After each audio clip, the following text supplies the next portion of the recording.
nous raconte de ce que l'on comprend, il a un échange avec ses proches au Modem, François Bayrou, pour leur expliquer que ça s'est mal passé, sauf que ce n'est pas la fin de la discussion. Les négociations se poursuivent et vraisemblablement, en fin de journée, on nous dit peut-être aux alentours de 11h, Emmanuel Macron change d'avis face à la pression mise par son allié, notamment de quitter la majorité, de retirer ses députés du bloc central. Emmanuel Macron se résout à nommer François Bayrou Premier ministre.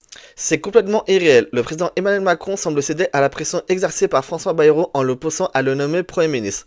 Cette situation soulève de nombreuses questions sur l'influence réelle de François Bayrou. Malgré la position relativement modeste du Modem dans l'Assemblée nationale, en effet, avec seulement 51 députés, son poids politique reste limité et il semble que cette force ne suffise pas à garantir la stabilité de l'actuel gouvernement. Si une nouvelle motion de censure devait être déposée, les chances qu'elle soit adoptée sont très élevées, tant le paysage politique est fragmenté et dominé par trois blocs idéologiques qui se neutralisent mutuellement. À mon sens, cette configuration rend l'Assemblée nationale quasiment ingouvernable, un problème structurel qui ne fait qu'amplifier les tensions et les blocages institutionnels.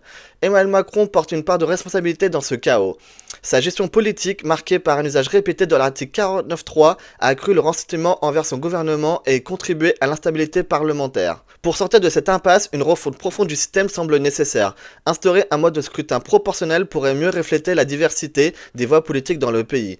De plus, supprimer ou restreindre l'utilisation du 49.3 pourrait restaurer la confiance entre le gouvernement et le Parlement et permettre des débats plus équilibrés et constructifs. Il est important de se souvenir qu'il y a 6 mois, Emmanuel Macron lui-même déclarait « J'ai décidé de vous redonner le choix de notre avenir parlementaire par le vote ».